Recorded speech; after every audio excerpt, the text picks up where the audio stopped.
Hey guys, so this is Sam again. Come and join me on my training today. Today I have leg training. As you can see, I have some disability today that has been expressed as a disc dislocation. So I will not be doing any squats, anything like that. It's my new diagnosis, and this is my first leg training after I was diagnosed with this. Let's see what I can do. Mostly I will improvise, but I will also try to go back to my previous system. But obviously, previous system was squats, lunges, and everything else that was standing up. Now I have to mostly sit down and lay down and be very careful about my back. But let's see how it goes. I hope I don't do anything wrong, and wish me good luck.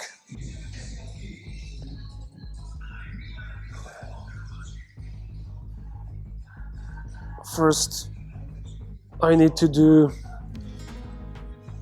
the passive hang, since my spine is quite compressed today and I need to relax. This really helps, it feels so good.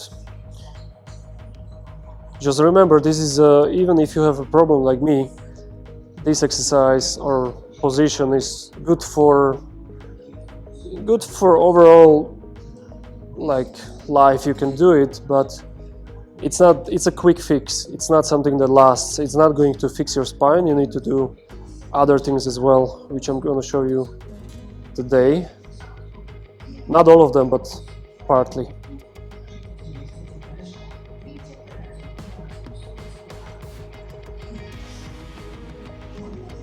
So I'm gonna do like maybe 1.5 minutes. Fun fact is that I read somewhere that the average person is supposed to be able to hold this hang for like 2 minutes or something like that.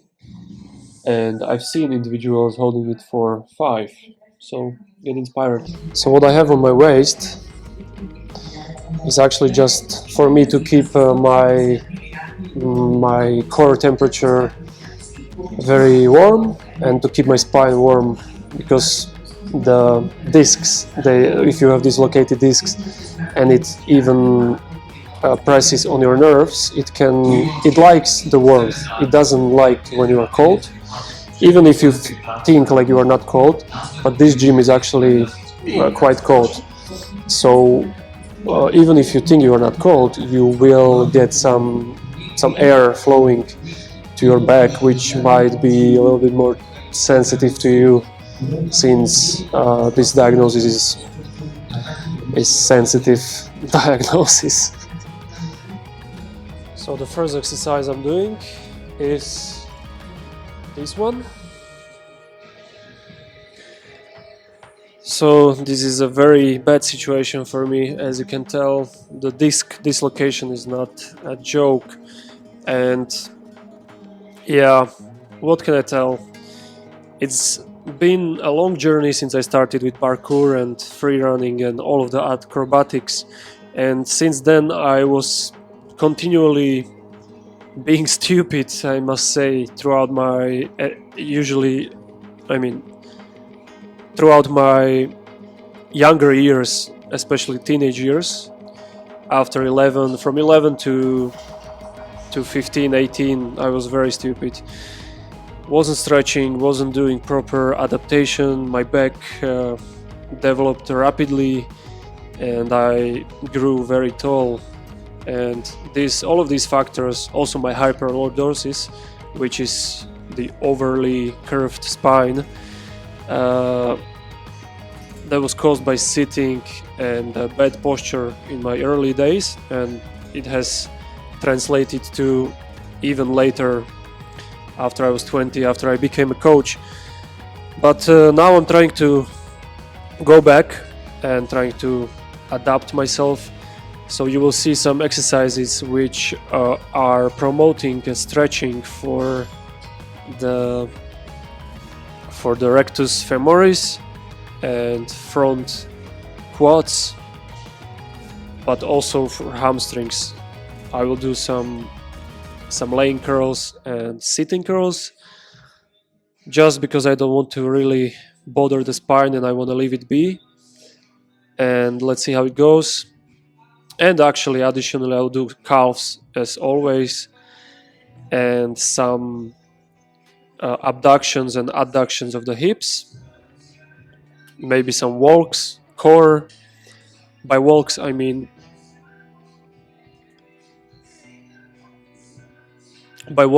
lateral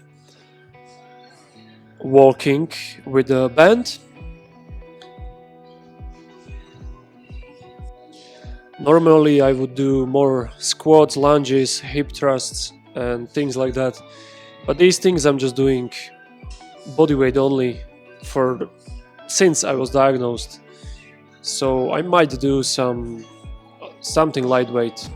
I'll see how I feel, but I think I will have enough of those seated exercises. This is my first training after the diagnosis, as I said, so let's keep it simple, let's keep it easy and not destroy myself. But at the same time, I want to give my best given the scenario, given the circumstances. You've seen the sissy squat before, but here is a version that isolates your quads even harder. It's called the kneeling sissy squat, or you can also call it bodyweight leg extension or kneeling leg extension. So start on your knees, as you see, flat feet, and keep your body straight from knees to head. Don't hinge at the hips. Now lean back slowly, bring your butt towards your heels while keeping your core tight. You will feel your quads lengthen and load. Once you reach your limit, drive your shins into the floor and squeeze your quads to return upright. Keep tension in the thighs the whole time and move slow.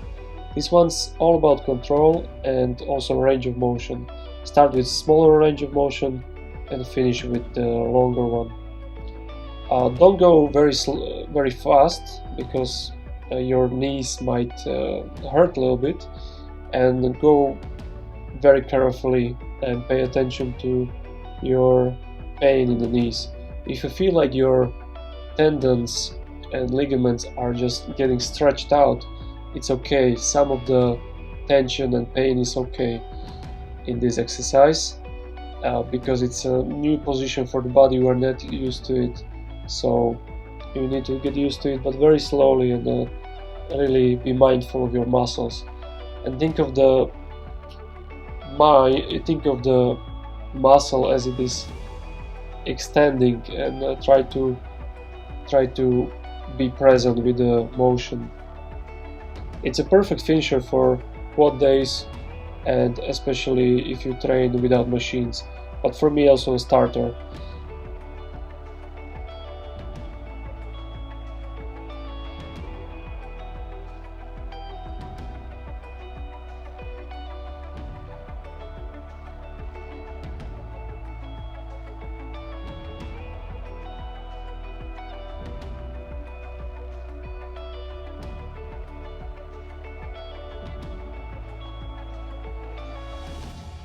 This is for the stretch mostly. I feel very stretched. Is this awkward? Yes, it is. Okay, next one, I'm gonna use this machine for front leg extensions. So right now I'm gonna load only around 40 kilograms as a warm-up. My legs are feeling a little bit warm from the previous exercise, but I still want to just do one set.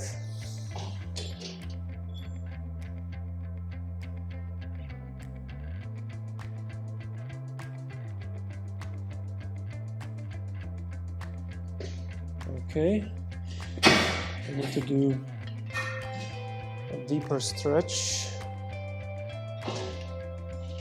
Okay, this is as deep as I can go right now. So here, as you can see, I was doing leg extensions in a way that is not damaging to my back. Well, maybe you can't see it, but I'm telling you, this is a day after I'm recording this footage, this audio footage, and I can tell you I don't have any problems. I didn't sleep bad or anything like that. So I was really trying to pay attention to my back and my core, stiffening up, trying to isolate legs only. And this one can be done wrongly if you don't sit totally up, totally touching your lower back to the seat.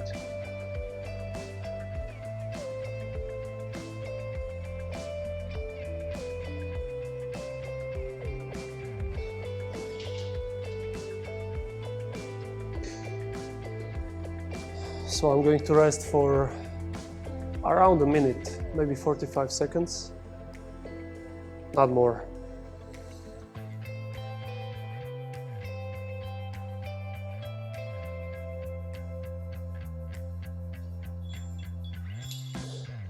And I'm increasing the weight to 60 kilograms.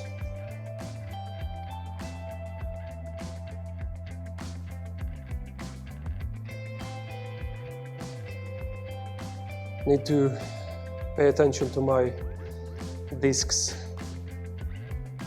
So neutral position. You have mild to moderate wear and tear in the lower part of your spine, L3 to S1. Two discs are bulging and one of them has a small tear and slightly presses on the nerves, for example. There is also minor inflammation in the bone beneath the damaged disc, for example.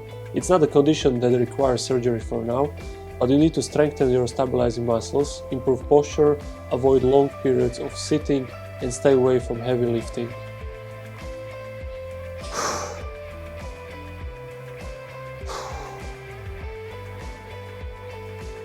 I'm gonna rest for another minute. By lifting, doctors mean specifically deadlifting and lifting heavier things more far away from your body mass, and especially with rounded back. If your diagnosis is same or very similar to mine, you should not stop exercising, because if you do, your symptoms might get more serious. Look, if your body works like a puppet, let's analyze. Let's imagine a puppet. The strings of a puppet represent your muscles and tendons attached to the puppet, which is a skeleton. If your muscle, which you sit on, gets so weak that it can't function properly, other muscles in your body will take its partial function. In a puppet analogy, that means your string is weakened and the puppet no longer listens to its master, your brain. Therefore, you start looking and feeling like a weirdly glued up person with its parts curved funny. Keep in mind that I'm not giving you definitive medical advice, and you should always consider deeply all the info you get access to. I do feel great actually when it comes to my spine today and also right now. My doctor told me to not lift anything heavy, so deadlifts, squats, and yeah, that's about it. And also I should not do really like let's say those plank walks when you are walking in front of your body like this and your body is fully extended, because the strain on the back is too much when all of the weight is concentrated on this area here.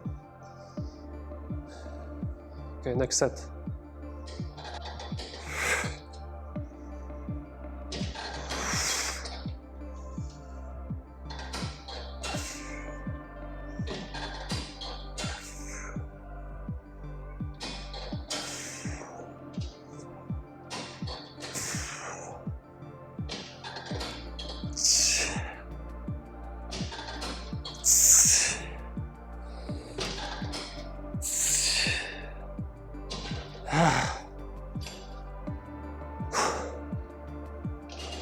Alright, I'm gonna do last one after this.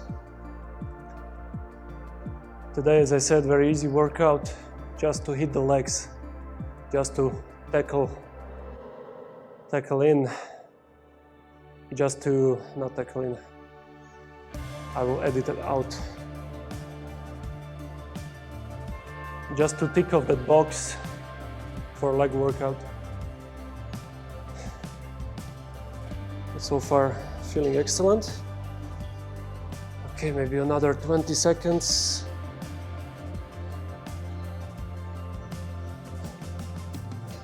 Today I don't go really strictly when it comes to timing my pauses.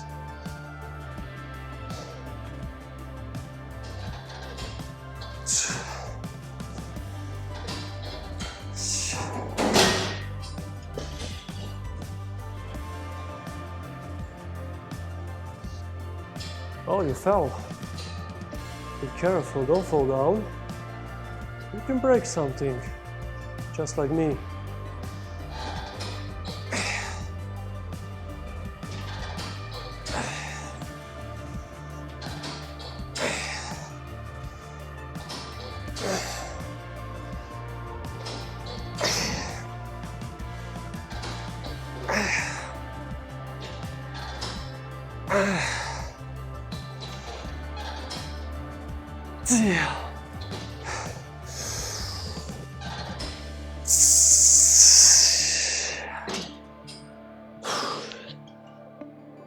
So I did want to go on hamstring curls, but unfortunately I just got reminded of my lower back issues.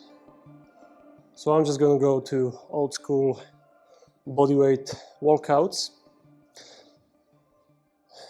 So hip thrust walkout is the next exercise.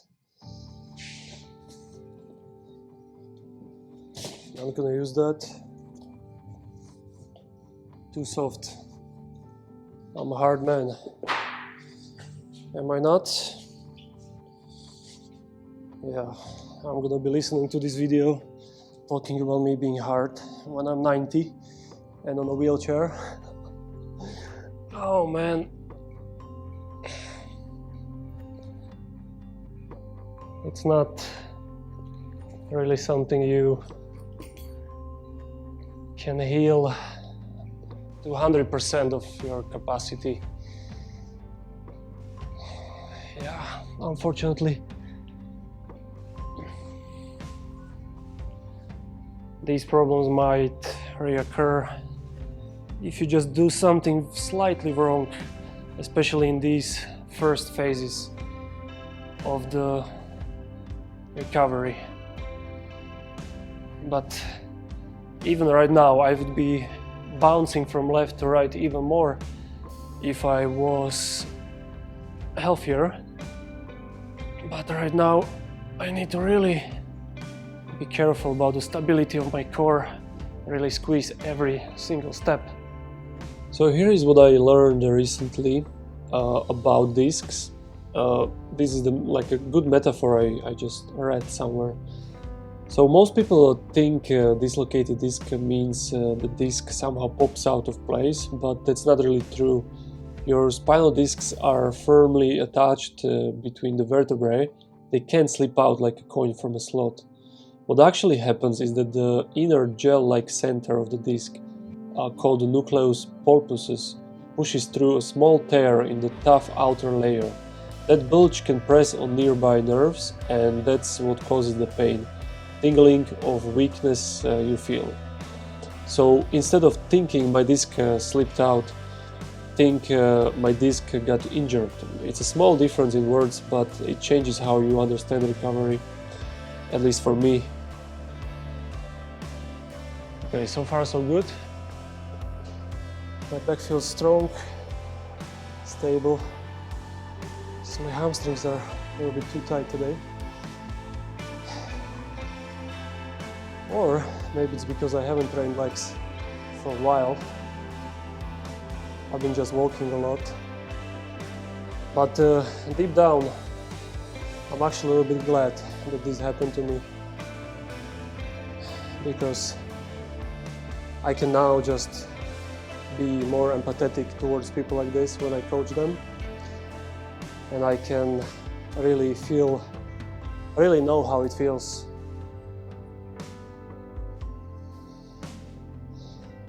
So it's a blessings in disguise, maybe.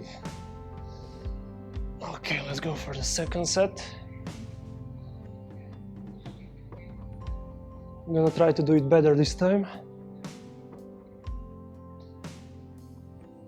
2, 3, 4. 1, 2, 3, 4. 1, 2, 3, 4. 1, 2, 3, 4. 1, 2, 3, 4. 1, 2, 3, 4. I'm trying to keep in mind that I have to keep my lower back quite straight. I shouldn't arch too much. Of course, there is some arching. So far, so good. This exercise is primarily for activation of your hamstrings, glutes, even the core. But if you are not really strong in your legs, this can be good main exercise for those people. As I partially mentioned before, you are supposed to squeeze your abs, push to your elbows and walk with stability so you are not bouncing right and left. The common mistake people do is that they don't squeeze their glutes to the maximum because it's very hard to do and it's very hard to keep it squeezed for the entirety of the movement, which it should do. I should also mention that you ought to warm up your hamstrings if they are on the tighter side, because you will get cramps if you push hard. For better glute activation, you should also walk on your heels. While walking on the heels, your front part of the ankle can feel painful and stiff, so if it gets too uncomfortable, just relax the ankle, but keep pushing the heels to the ground. I will probably show you my routine when it comes to my daily morning adaptation for the physiotherapy for my back. Let's see how I go, how I recover. When you walk, your discs pump fluids in and out, kind of like a sponge. So if you are staying still for long hours, it's often worse than the protrusion itself. And get this, pain isn't always proportional to damage. Two people with the same MRI can have totally different symptoms or none at all. It's not just about the structure, it's about how your brain interprets the signal. So instead of panicking over the MRI image, focus on restoring movement, strength and confidence. Because your spine's not fragile, it's adaptable. Now here is something that surprises even many professionals. When the protrusion starts healing, pain can temporarily get worse. That's because inflammatory molecules, the body's cleanup crew, become active around the discs. It's a process, not a setback. And the direction of the protrusion matters too. A central one might barely hurt but stiffen your back, while a lateral one can irritate a nerve root and cause the sharp electric leg pain.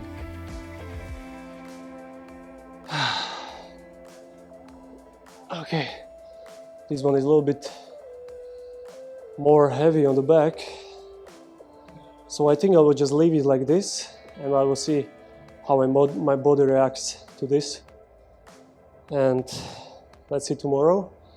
For now I'm just gonna take a break.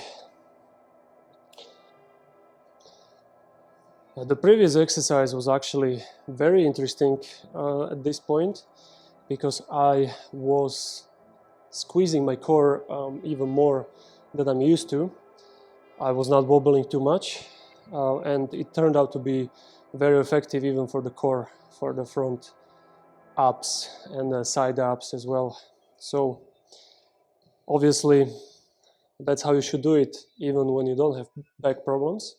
You should not wobble at all. But I sometimes do. Sometimes I wobble, and even my clients, they do. But that's how you should do it. So normally for this one I would be using the weight, but since my back is injured, I will just do body weight. First, I always just do this, kind of warm them up if I haven't used them before.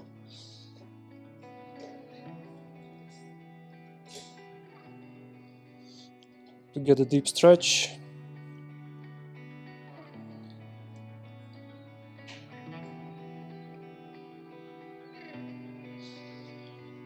To let the blood come into the muscle.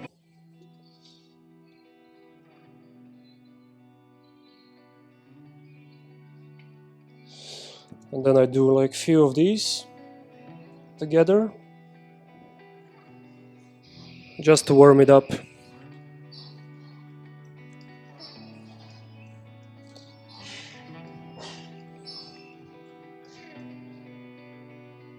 Most people think your spine is just a stack of bones, but the real stars are the discs in between. These little cushions aren't just padding, they're alive.